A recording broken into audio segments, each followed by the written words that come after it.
Hey guys, what up? It's Jack, and welcome back to another video. And usually when I make videos, I have the footage all ready to go and clipped up and all that kind of stuff. And basically, this lets me know how much time I have for my commentaries, and then I basically record the commentaries after that and put it together or whatnot. Yeah. So this time I'm just getting on here to talk, and I will probably rip some gameplay from one of my recent live streams or something like that, or maybe I might use some old COD gameplay from PC or whatever to put in the background over here. Even though it wouldn't make sense, I'd probably use Halo because in this one I'm talking about Halo. Oh, by the way, I literally just finished installing Elden Ring on the PC, so I'm looking forward to that after I get off of work today. And I want to leave it for tonight before I leave for work because I have a feeling that the game is going to get me so focused and so immersed that I'm not gonna I'm not gonna want to do anything else at least for a while. And I am off on Sundays normally, so yeah. So I'm really looking forward to getting into the hype of Elden Ring finally. So definitely exciting time. So hopefully I get immersed, and I've seen a tons of videos on it. Really excited to get to dive into it, especially being a newbie to the Souls series, as well as not as familiar with the RPG system. But I saw a video recently from Review Tech USA, one of my favorite content creators out there, and he basically said, what did he say? He said, if my old ass can do it, you can do it, or something like that. Something along those lines. I'm paraphrasing.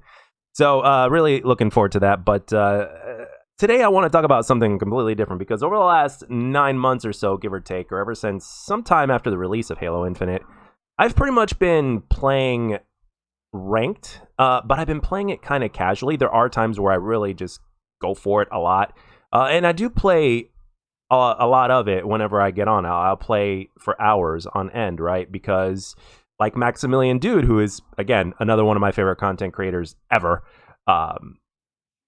he basically said something along the lines of, and I'm paraphrasing again on this one, basically like when you love a game, it's like there's a certain aspect of that game that keeps you coming back no matter how small it is, and that's basically like everything. That's like your foundation, your bread and butter, something along those lines, right? And he's absolutely right, and that's what kept me coming back to Halo Infinite. Now, for those of you guys that may or may not be aware, Halo Infinite, ever since Thursday, has been all over the gaming news. It's been trending. I think it's still trending as I'm recording this commentary. Because 343, Microsoft and company have been very, let's just say ever since the release of the game, it's been a huge disappointment. And this time they basically, with their new roadmap of everything that's coming out, holy shit, they have basically, even though they don't want to, they basically kind of slap the community in the face, because bless the Halo community, man. They have been, including myself, but granted, it doesn't take much to make me happy, especially since I just, gave a reason of what keeps me coming back, and I've said it in previous videos as well. It doesn't take much for me to come back, but my goodness, like the Halo community has been probably the most patient community in all of gaming, because again, over the last year or so since the game's been out, it's been lacking content. There's been desync issues. The competitive community is definitely doing its best to stay optimistic, which is obviously an easier said than done sort of thing at this point, especially right now. Halo content creators left and right are left disappointed. There's a whole bunch of basic stuff that pretty much any other developer out there can do, but for whatever reason, 343 is either A, not doing it, or B, there's something completely so wrong behind the scenes that they're just not talking about it, right? They're beating around the bush, so to speak, whenever they try to communicate, right? Because they don't want bad press. I mean, they're already getting it, but they don't want worse press, right? I mean, the worse you make your game and yourselves look, the worse it is for Microsoft, the worse it is just pretty much everything, right? And like it or not, the thing is, Halo is the flagship game for Xbox. Some people might say that Gears kind of took over or whatever. I mean, it doesn't matter at this point, but the thing is, at this point, Halo Infinite is the biggest mystery to me, because I've done some research. I read a few blogs, comments in the comment section of all sorts of different videos, watched a whole bunch of videos from all sorts of different content creators that are Halo content creators as well as non-Halo content creators, just regular commentators like myself and a few others. And apparently, I guess somewhere in the development, before the game's release, like way before the game's release, as they were going into the development, when they were developing the what's it called, the Slipspace engine for Halo Infinite, I guess something went wrong and something didn't go right, or they left something half-assed and they were forced to kind of push the gas pedal all the way down, pedal to the metal, so to speak, and just basically to meet the release of the game. Because, and apparently right now what they're doing is going back and filling in the gaps, which is obviously going to be even more difficult. And obviously, as you guys know, I mean, again, I don't know too much about game development more than you guys know. I've seen my fair share of behind the scenes of games and all that kind of stuff. I know there's constant grinding going on. There's constant deadlines to meet, and it's a very complicated process, and it's a very teamwork type of process, right? There's so many different positions, and they all need to work together, and every single department needs to be on the top of their game for as long as possible, and that's how it works, right? Well, I do know that when you develop a game engine from scratch, like from the ground up, I know that is probably the most time-consuming and probably the most difficult aspect of creating a Halo game. So, or just any game in general, right? I think this is one of the reasons why Call of Duty has constantly, instead of making a new engine from scratch, usually, right? I mean, obviously, I think the Modern Warfare 2019 engine is the one that Infinity Ward made from scratch, if I'm not mistaken.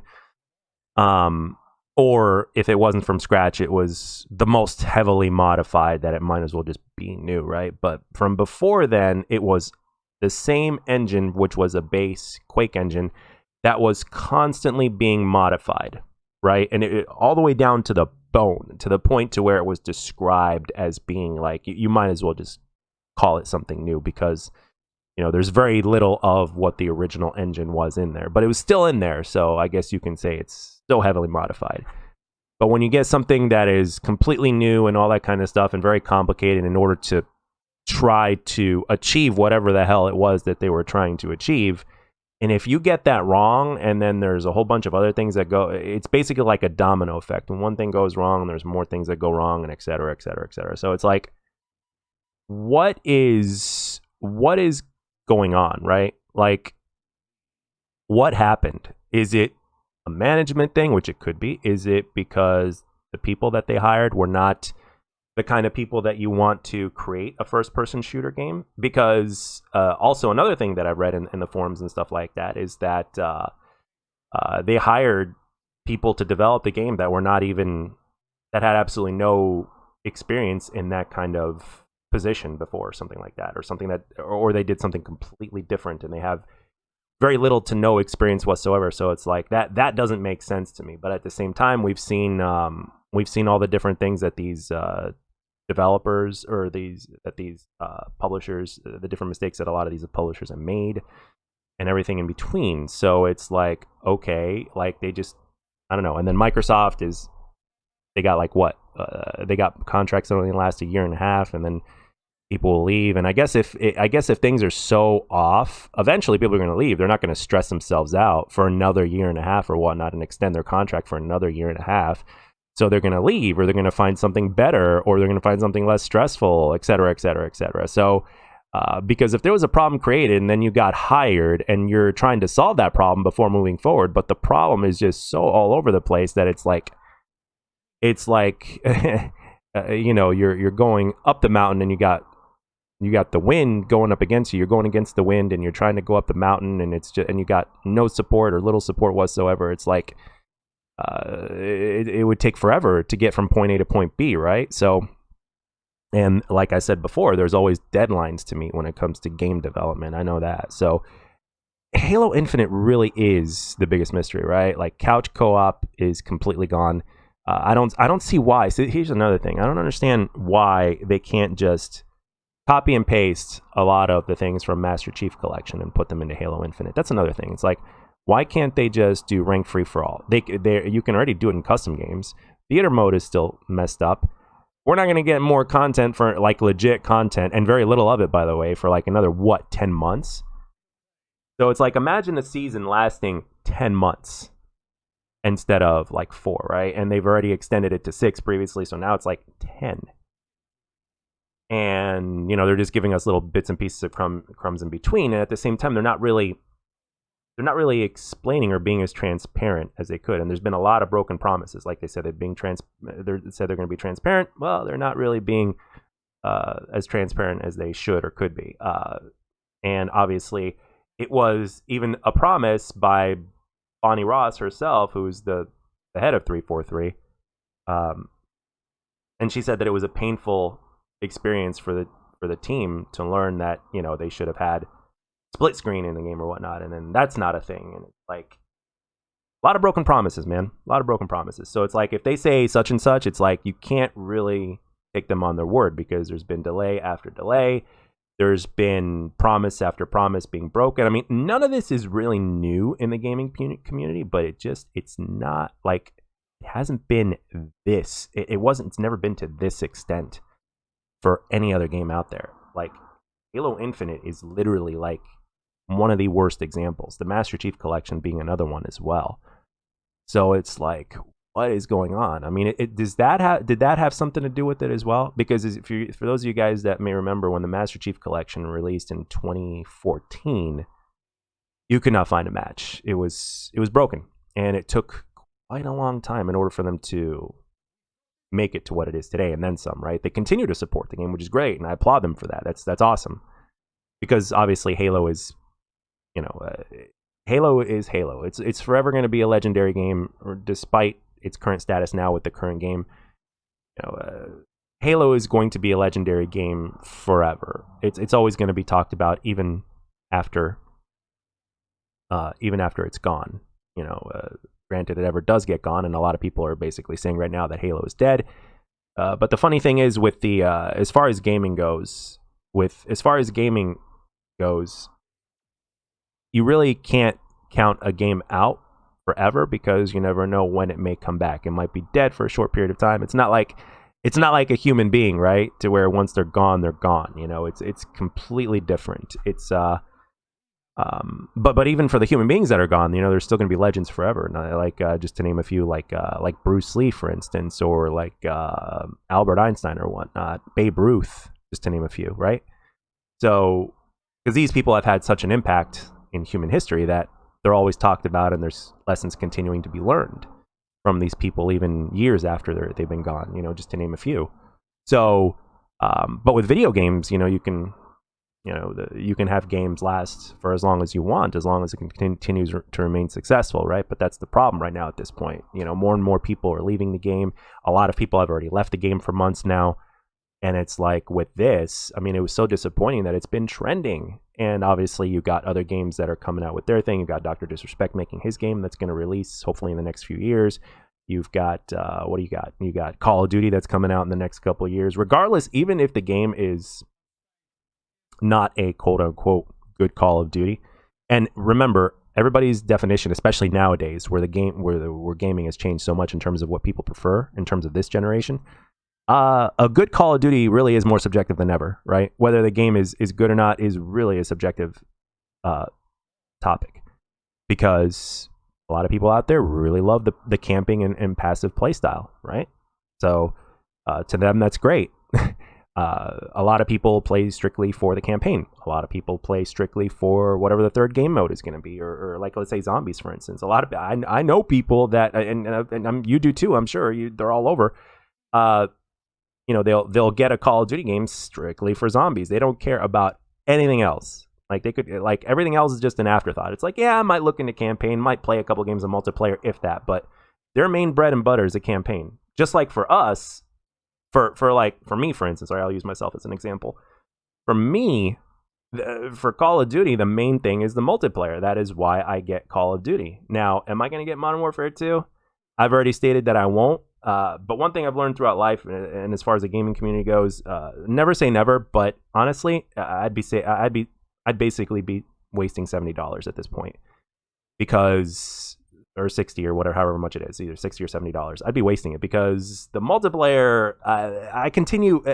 Okay, let me go back to square one so that you guys can understand where I'm coming from, because I don't make too many videos as much as I used to. Whenever a new Call of Duty is announced, I'm always curious about it. I'm always hoping for the best for the game in terms of what I consider to be Call of Duty. And to put it simply, what I consider to be Call of Duty is everything Black Ops 4 and previously. These last few games have not been completely Call of Duty to me. It's like they've put a whole bunch of something else in there, and it's just not odd to me. But that's a whole other video. But in terms of everything that's been revealed about Modern Warfare 2, not too much to be excited about. Especially if you have a playstyle like mine, which is the run and gun rushing type of playstyle. And the only thing that I could say that would be semi-exciting is when you have, like for year 2, I think it's been leaked or rumored that, or they might use it as DLC for seasons, that they're going to bring back the maps from the original Modern Warfare 2. I think that those maps are going to be altered, because that's what they did with Modern Warfare 2019. So they might do that again. Or if they don't, it's like, hey, great, you know? But we'll see, you know, because by the time we reach year 2 with Modern Warfare 2, Microsoft should have already taken over. Maybe even before then, probably before then as well. So we'll see what Microsoft decides to do. We know the game's going to be on Game Pass, probably. So that's another thing. I think some people might even wait until the acquisition goes through and then wham bam, Modern Warfare 2 right on Game Pass right there, instead of spending a full $70 for a game that they're not sure that they're going to like. You know, that's something, that's a route I might take, but we'll see. We'll see what happens. Middle of this month, we're going to get multiplayer footage and all that kind of stuff, so that's exciting. So we're going to see. We're going to see what road they take. So, but as far as Halo Infinite goes, man, JB said it best in one of his recent videos. I think it was today's video. I've been watching a lot of his stuff lately, and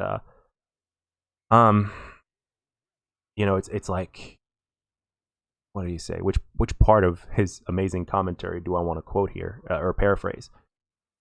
You know, the game itself feels really good. Oh yes, it does feel really good. Well, whenever desync is at the minimum and whenever the connection is good.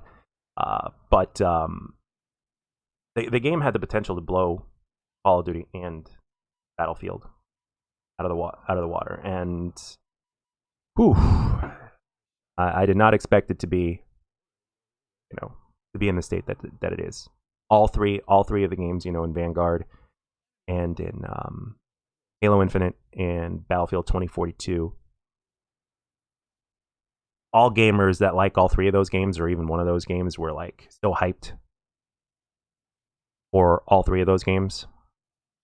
And I think it's safe to say that all 3 categories of those gamers have been disappointed, unfortunately. So we will see what happens in terms of the future. It's going to be a long ass time before or if Halo Infinite can ever get on its feet. I really feel for the competitive community because they have a passionate voice as well. I feel for the people that want to play couch co-op, even though it's a very small percentage of people. I started playing Halo back when I was 18 years old, and I am almost 38. And I remember those days. We were one of the few people that actually landed up through System Link in multiplayer. But we also played campaign a shit ton through System Link before you know, internet, before Xbox Live became a thing. And it was an experience to be had, and a lot of people still, a smaller percentage of people still prefer that. So they are a part of the gaming community. So I feel for those guys. And with the amount of delays for some of the simplest things, it really starts to make you wonder. Is it 343 that's the problem? Is it Microsoft that's the problem? Is it management that's the problem? Or is it all three? A little bit of all three. I think it would be better if they just came out and just told the community 100% what is going on, like what went wrong. Because something obviously went wrong, or a bunch of things went wrong, and they're not talking about it. So, but at the same time, it might, you know, maybe from Microsoft's point of view, it would probably add salt to the wound, so to speak, and they don't want that, especially since they're getting a lot of praise from what they've accomplished and how they're back and forth with PlayStation and all that kind of stuff. So they want to look as good as possible. So anyway, guys, some of you guys that watch my stuff play Halo. Some of you don't. Some of you did. Some of you care. Some of you don't care, whatnot. But regardless of whichever one of those that you fall into, what are your thoughts on everything? Because it's I don't think I've seen anything like it to this extent. So I'm really curious. So let me know down in the comment section. I hope you enjoyed this video, and I'll catch you guys later.